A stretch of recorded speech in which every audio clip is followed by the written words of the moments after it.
I am Dorothy Wanega. I am from the School of Education, Division of Learning and Teaching. And I am Dr. Jane Awi. I'm the co-researcher, and it's been a wonderful experience working with Mrs. Dorothy Wanega. It has been funded by University Research Publication. Our research work is on the effect of domestic violence on students' academic work, and we decided to use narrative therapy and process drama. I was a teacher and I decided to become a counselor because of my experiences with the students who come to school and they are being affected by domestic violence and many other issues. Why students are being affected and the causes and effects of domestic violence. So that is why we decided to take on this research. I was curious about how we could use creative arts-based research method to understand a very sensitive topic. Domestic violence is very sensitive because its effects extends beyond family. It affects the children, it affects the family, it affects the community. And so how can we understand this better and hear the stories of survivors of domestic violence and those who have experienced domestic violence in a safer environment, in a safer space that allows them to express themselves freely. Almost 100% of the participants stated that domestic violence is a serious problem and they wanted tougher laws for the perpetrators. 90% of the students mentioned that domestic violence affects their academic performance, and they expressed it through the drama process that we went through with them and the discussions we had with them as well.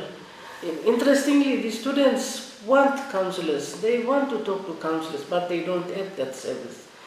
The participants have strongly expressed that there is this connection and coordination between the law enforcing agencies and also the service providers. We started in 2020 during the COVID-19 pandemic, so that affected our research. That's why it took us a long time to finish or complete our research. Domestic violence is eating the media almost every day. We see domestic violence. So domestic violence in the home is spreading out to schools, to students. They are being affected too, and we think that it is very important for policymakers to do something about domestic violence.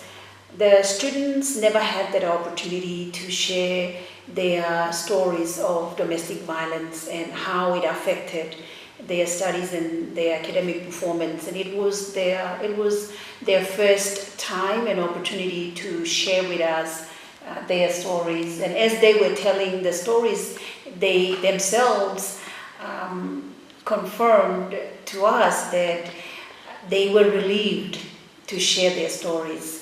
And also the creative methods that we use, particularly the narrative therapy and process drama, allowed the students to write to Mrs. Dorothy Wanega, which is the trained counselor. And so the students had that opportunity to write a letter to them seeking further advice. So that was very good.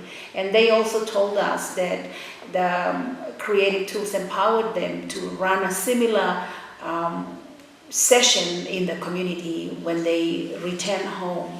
And so that was empowering. The children, after time, are thinking about the problem that they experience, which is domestic violence. It's affecting them and their studies. So we need to address this in order to provide quality education to our children and to the students. It's very important. Interestingly, the students want counselors. They want to talk to counselors, but they don't have that service. Teachers who are trained in guidance and counseling to provide the service to the students in the schools as requested by the participants in our study. On that note, we are also currently offering a degree program on guidance and counseling. Hopefully by the end of this year we will graduate a group of teachers who will get specific training in guidance and counseling. Our research has secured 2 publications, so we are grateful for that. Our first paper will be published with the International Journal of Narrative Therapy and Community Works with Dulwich Centre in Western Australia. The second publication will be with Qualitative Journal in Canada. And thirdly, we are working on collective narrative therapy letters from the participating students. Currently, we are working with collaborators from Melbourne University and Dulwich Centre to develop the narrative therapy letters further and publish that. And I think this is a very important study that we would like to present in conferences to share these findings so that relevant stakeholders can take on board our recommendations.